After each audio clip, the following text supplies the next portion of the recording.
มีแต่บัวแต่สวนเพิ่นเฮ็ดสวนพักเนาะยามแรงน่ะสิลงเฮ็ดสวนพักเต็มหมดเลยทางไหนก็ได้โอ้นะเพิ่นเข้ามาเผายันเที่ยวได้ลำลุ่มค่ะ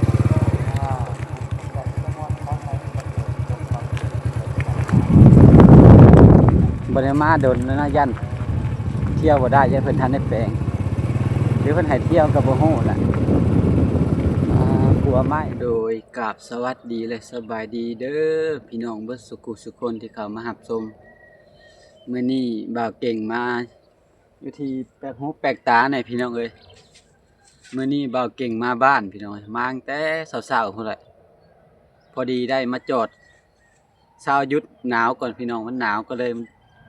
หยุดรถอยู่นี่ก็เลยได้มีโอกาสเปิดคลิปถ่ายคลิปเอาบรรยากาศทางเมืองให้พี่น้องเบิ่งมาบ้านมื้อนี้น้องละตีเพิ่นก็บ่ได้มานำเพิ่นก็ยังคายเวียกอยู่มีแต่ว่าสิมาถ่ายบรรยากาศทางเมืองให้พี่น้องเบิ่ง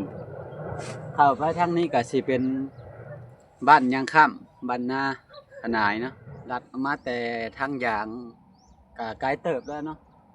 มาได้ครึ่งทางแล้วก่อนฮอดบ้านคนกันมาทางนี้แม่นมีแต่ป่าพี่น้องเอ้ยเมื่อทางหน้าก็สิไกลคันสิเมื่อทางตรงเลยก็ได้มันสิมีทาง2ทางเข้าไปหาบ้านบ่เก่งเนาะก็เลยเลือกมาทางนี้มาถ่ายบรรยากาศธรรมชาติให้พี่น้องเบิ่งไปมีแต่ว่าไปเบิ่งน้ำกันพี่น้องเอ้ยข้างทางเมื่อก็สิบรรยากาศดีๆเนี่ยพี่น้องสิเป็นทุ่งนาเพิ่นทางนี้ทุ่งนาพี่น้องทางบ้านนาศอกทางบ้านยังค่ำสิเป็นสวนอ้อยเพิ่นทางเมื่อก็มีแต่ขี้ฝุ่นเนี่ยงานแรกเนาะมีแต่ขี้ฝุ่นถ้าตกยามฝนก็ไปยะมีแต่ขี้ตม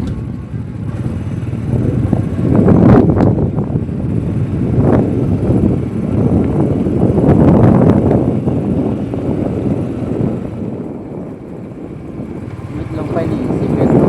ตรงหน้าทางเมืองวัดลัดใส่ตรงหน้า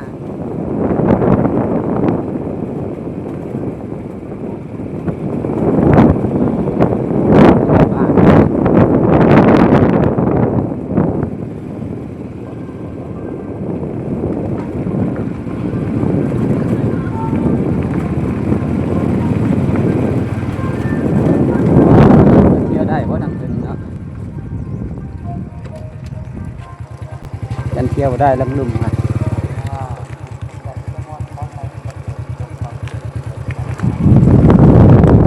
บริมาโดนนะยันเที่ยวได้ยันเพิ่นทันได้แปลงหรือเพิ่นให้เที่ยวกับบ่ฮู้ล่ะกลัวไม้เนาะสิเป็นทางไปหน้าเพิ่นแต่ว่ามาตกสมัยนี้เพิ่นก็เลยเฮ็ดเป็นทางลัดใส่บ้านต่อบ้านเพิ่นเที่ยวได้แล้วแต่เฮาบ่ฮู้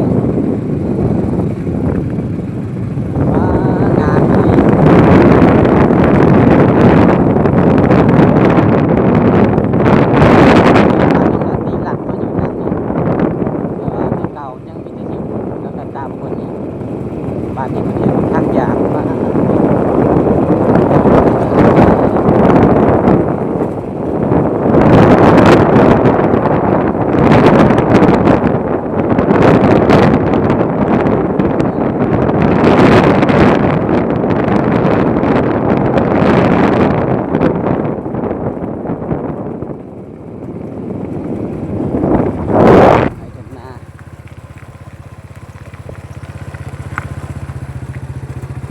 บ้านบ่เก่งยังคือเก่า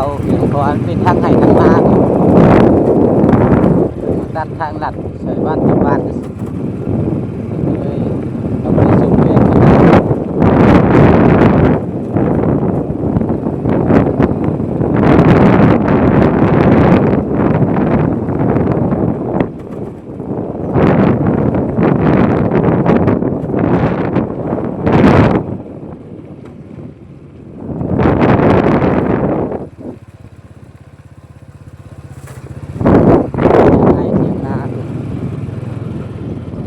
มาไถบุญปะไว้ตอนยามฝนมันจะไถอีกรอบนึง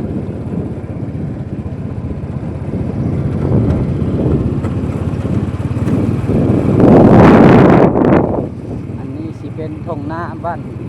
ยางคำต่อใส่บ้านมักนาวใต้พี่น้องเพิ่นก็ส่วนหลายเพิ่นก็เที่ยวทางนี้แหละมันใกล้เป็นทางหลักใส่บ้านต่อบ้านมาถึงสีโพงทางอื่นครับไกลขนาดเอาก็เลยหลัดมาคือเพิ่น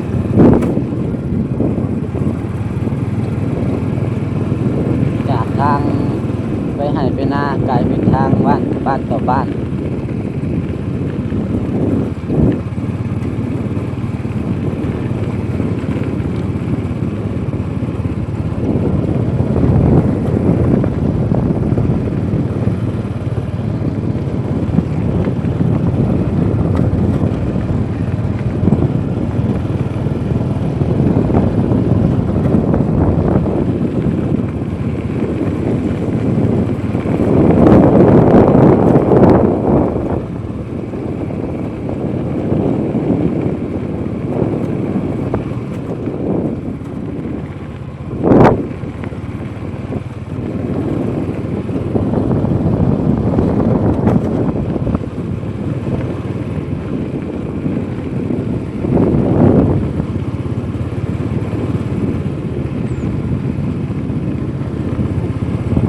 อันนี้สิเป็นทงนาบ้านมักนาวใต้พี่น้องแนมไปทางใดก็สิมีแต่บัวแต่สวนเพิ่นเฮ็ดสวนผักเนาะยามแรงน่ะสิลงมาเฮ็ดสวนผักเต็มหมดเลยทางใดก็ได้โอ้นะเพิ่นเข้ามาเผาสิเป็นสวนเพิ่นสวนผักเรือนครัวนี่แหละแนมไปสิเห็นกระจุดเป็นสวนผักสวนผักเพราะว่ามันสิเป็นห้องน้ำมันจากหนองใหญ่ทั้งโพ้นทีนี้แต่สวนผักสวนหยังแต่สวน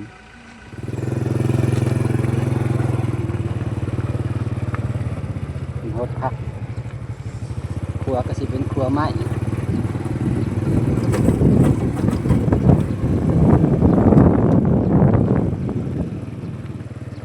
เป็นกระชีมาหาบเอาน้ำในคลองในห้องนี่แหละเป็นโฮดผักเป็นหลักมันมีน้ำเนาะเป็นห้อง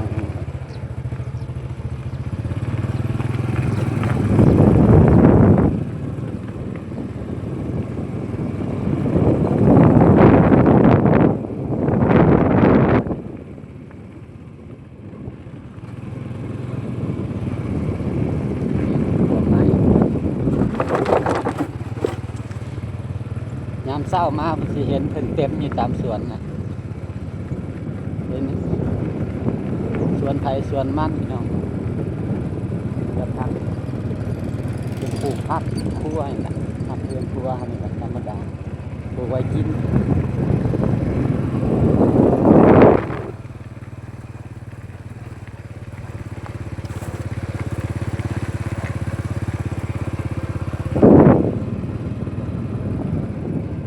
ออกมาบดสวนของเขา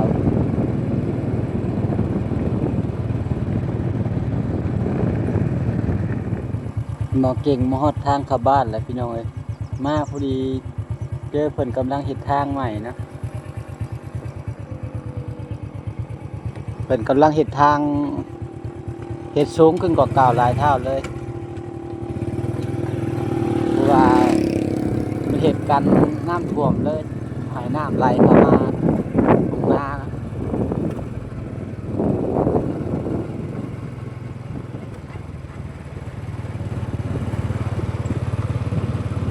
ระวัง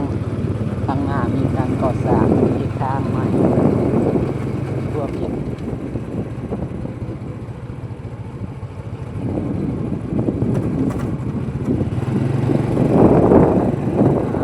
สูงครับ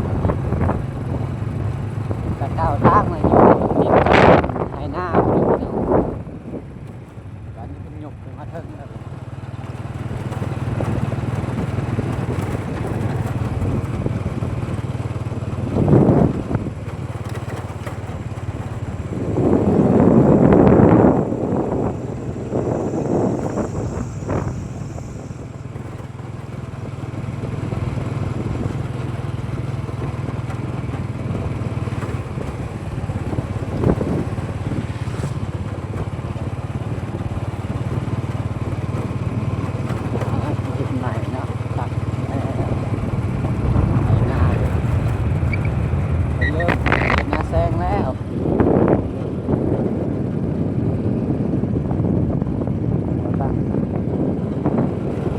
ส้มอยู่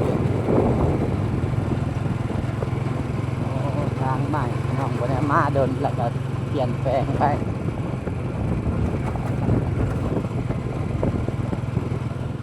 มาฮอดแคมป์บ้านแล้วพี่น้อยพักมือก่อนแป๊บนึงจังขับรถต่อเพราะว่ามือเย็นนะมันเย็นมือจนแข็งอากาศหนาวแห้งพดปุ๊ทางนาเพิ่นกำลังใส่เบ็ดอันนี้สิเป็นเซบังไพเด้อพี่น้องไหลออกสู่คลอง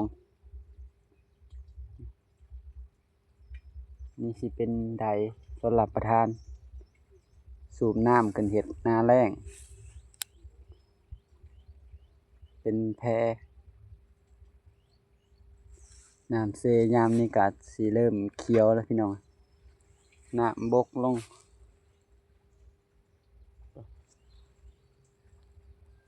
น้ำเซปั่นบ่เก่งก็สิประมาณนี้ทั้งนั้นเพิ่นก็ยามเบ็ดยามมองยามเช้าหาอยู่หากินตามน้ำเซพี่น้องถ้ามีเวลาว่างบ่เก่งสิพาลงไปเลาะเซพี่น้องไปหาใส่เบ็ดใส่มองตักมึง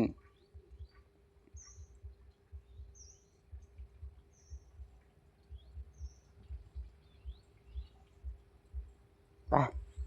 เดินทางต่อวันนี้พี่น้องมาฮอดแล้วพี่น้องไอ้บาทนี้มาหาแม่ทางเฮือนไผก่อนจักเพิ่นเฮ็ดหยังสิปิ้งปลาแหละ เฮ็ดหยังจำเจียวปิ้งปลาสิปิ้งปลาสู่กินจูกินแล้วคนท่านได้ โอ้ กิน หากระแดดออกพี่น้องเอ้ยหากระลุกเสียบกินไปไล่ไก่อยู่ทั้งหน้าเทิงเลยก็ลงหน้าลุมหลอกน้ำหน้าแล้วก็มาเห็นนั่นเห็นนี่เพื่อมุกไก่เอาง่วงเอาบอกไว้เพราะท่านได้เห็นกินค่ะเพื่อนก็สิประมาณนี้แหละพี่น้องเอ้ย2 เท่าจากกว้างก็กลายเป็นแคบเนาะก็จะหลอกจะใส่กันนั่นแหละถูกจัดให้มันเป็นระเบียบมันก็เป็นบ่ได้ดอกเครื่องใส่อยู่กูมือยายอยู่ของผู้เฒ่าอยู่ข้างนอกเห็ดหยังคือว่าพันเป่งเห็ดตูบเห็ดตูบรีขี้ปุ่นอยู่นาเฮือนมันมีแต่ขี้ปุ่นแบบนี้มาปุ๊กพอได้กินข้าวพอได้นั่งอยู่โอ้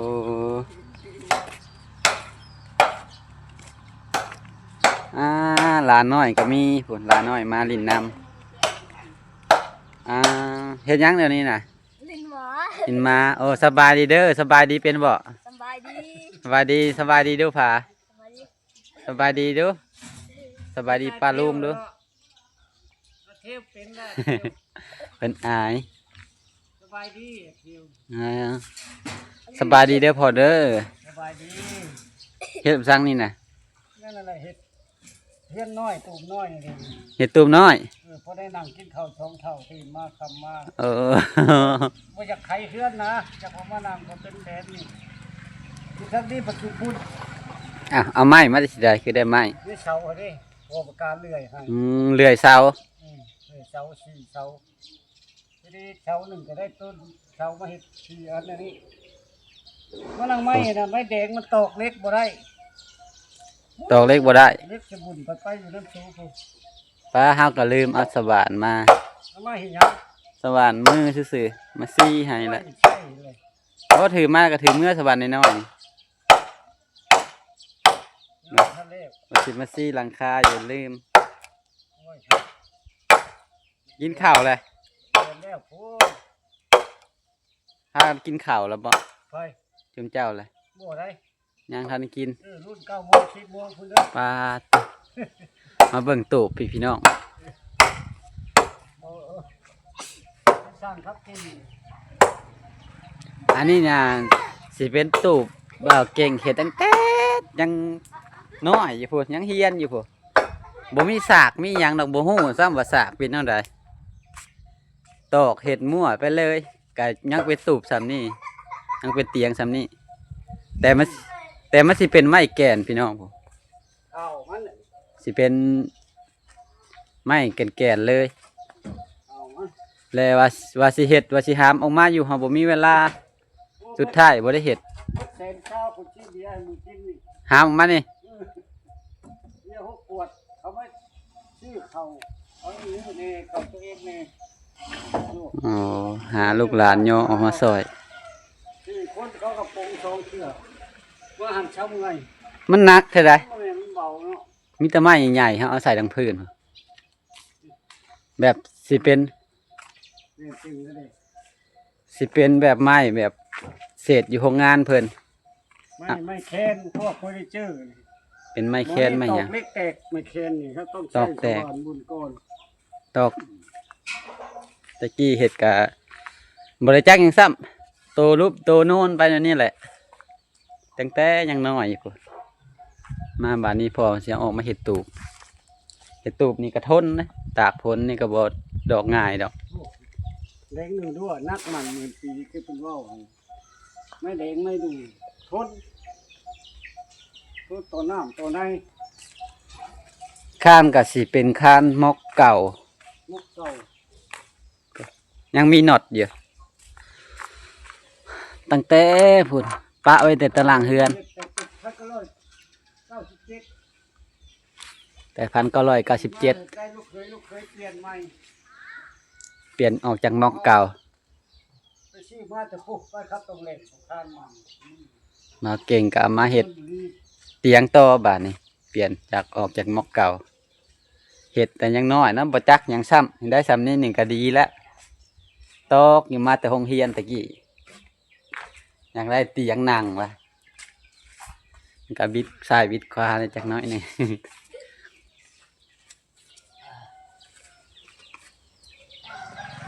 มาเพิ่นกำลังสิปิ้งปลาสู่ลูกชายกิน มากะบ่ได้สำบายดีบ่ได้หยังกันดอกพี่น้องเพราะว่าจักสิว่าใดเคยอยู่นำกันเรื่องกันอะไรว่าบ่จักคนสำบายดีกันซ้ำนะ แต่เอ็นก็เลย แม่น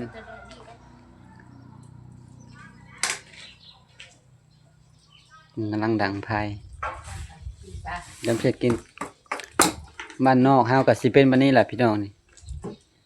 เพิ่นสิภาษาผู้เฒ่านี่สิแพงฐานกลายกว่าพื้นสิหาพื้นมาปะไว้บ่ให้ฝนถึกสิไว้ดังส่วนหลายดังพื้นแล้วสิเอาถ่านใส่น้ำ ได้พิงได้คนเสาพิงไผ่ เพราะว่าเพิ่นสิพิงไพ่ผู้เฒ่านะแท้จริงอะถ่านก็มีดอกแต่ว่าเพิ่นสิดังพื้นส่วนหลาย แต่กับพื้นที่มันก็กว้างแน่มันก็บ่ย่านมันใหม่หยังดอก มันก็ไกลอยู่ระวังเอา สามารถต้องได้พิงแต่ละมึงตรงนั้นก็ให้อีกทีเลยจ้ะ คือได้ปลามันแต่สิได้ปลา ได้นั่นเอาในน้องนี่เห็นอยู่ได้เขาบ่ได้เอาบ่ได้ อืม เก็บหอยก็เอาบ่ได้เอาใน อ่ะ น้อง บกแล้วบ่บกแล้วบ่ อยากบกเลยได้ตูนคนได้แต่ครึ่งพวกครึ่งเลยนะบ่มีผู้งมปลาแล้วก็บ่ได้ อ้าวพี่น้องเอ้ยสำหรับคลิปนี้บ่เก่งก็ถ่ายบรรยากาศเลาะทางมาจนฮอดเฮือนพี่น้องถ่ายให้พี่น้องเบิ่งสำหรับคลิปนี้บ่เก่งก็สิขอจบคลิปลงเพียงเท่านี้แหละพี่น้องเอ้ยเฮ็ดอยู่เฮ็ดกินนำแม่ก่อน เป็นจังใดก็ฝากเป็นกำลังใจให้บ่เก่งนี่เด้อสำหรับคลิปนี้บ่เก่งก็สิขอกล่าวคำว่าสบายดีเด้อพี่น้องเด้อ